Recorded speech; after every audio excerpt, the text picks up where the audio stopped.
नमस्कार दोस्तों, स्वागत है आपका कुछ किस्से के इस नए अंक में, जहां मैं हूं आपका दोस्त अभिषेक, इतिहास में घटे एक और रोचक किस्से के साथ। तो किस्सा कुछ यूं था कि जब भरी सभा में दिनकर बोले, जनता आलसी है।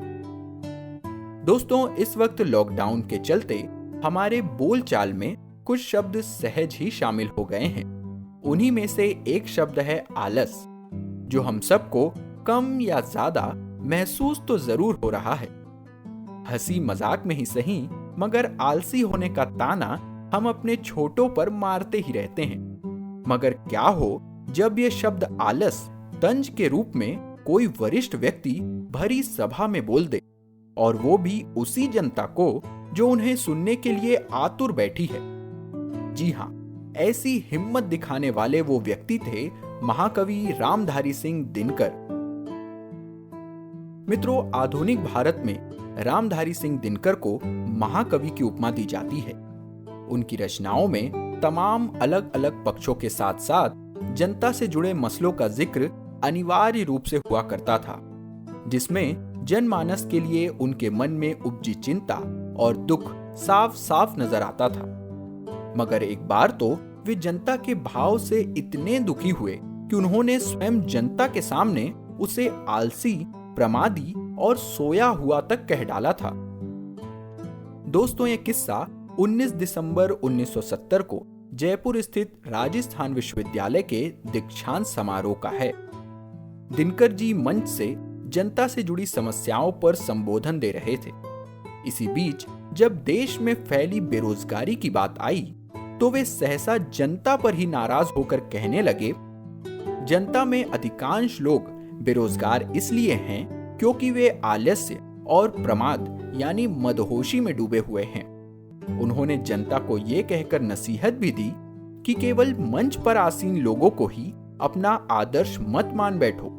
अपने आदर्श समाज के बीच से मेहनत और पसीने का जीवन जीने वालों को बनाओ।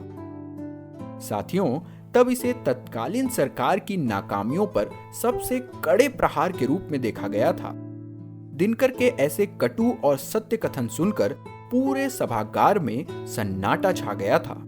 जनता से लेकर विद्यार्थी और मंच पर बैठे कुलपति से लेकर सभी प्राध्यापक तक स्तब्ध रह गए थे। महाकवि ने पहले तो जनता को खूब लताड़ा, फिर प्यार से समझाते हुए बोले, तुम लोग सरकारों के पास रोजगार की मांग लेकर जाते ही क्यों हो? क्या तुम्हें विश्वास है कि सरकारें रोजगार देने लायक या जनता का दुख दूर करने लायक होती है? वे इससे आगे बढ़े और बोले, रोजगार इसलिए कम हैं क्योंकि देश में धंधे काफी नहीं हैं, और धंधे इसलिए नहीं बढ़ते क्योंकि देश में धन की कमी है।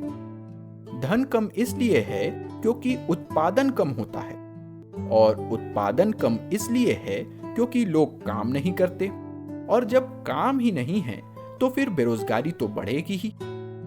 इसलिए अपना प्रमाद छोड़ो और काम करो, देश तुम्हारी प्रतीक्षा कर रहा है। मित्रों, तो ऐसे स्पष्टवादी थे महाकवि रामधारी सिंह दिनकर, जो अपनी खरी खरी बात भी बिना हिचकिचाए सहज और सरल शब्दों में जनता के सामने रख दिया करते थे। दोस्तों, दिनकर जी से जुड़े ऐसे ही कई किस्से हम आपको सुनाते रहेंगे, और वो भी एक नए और आसान प्लेटफॉर्म पर। जी हाँ, अब आप इतिहास के इन किस्सों को प्रमुख पॉडकास्ट प्लेटफॉर्म्स के अलावा YouTube के माध्यम से भी सुन सकेंगे। हमारा YouTube चैनल है कुछ किस्से, KUCHHKISSE, जिसका लिंक आपको नीचे कमेंट बॉक्स में मिल जाएगा।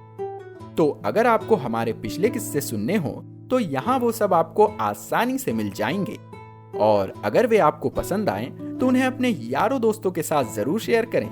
अपनी प्रतिक्रियाएं और विचार हमें कमेंट्स के जरिए बताएं, और अगर इसी तरह के और भी रोचक किस्से आप सुनना चाहते हैं तो हमारे चैनल कुछ किस्से को सब्सक्राइब या फॉलो करें और नोटिफिकेशन जरूर ऑन कर लें, क्योंकि अगले अंक में आप जानेंगे कि एक अलग देश पाकिस्तान बनाने का विचार किसे, कब और कहां सूझा था।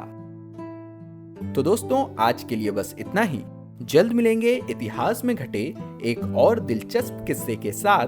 तब तक के लिए अपने दोस्त अभिषेक को दीजिए इजाजत। नमस्कार। जय हिंद।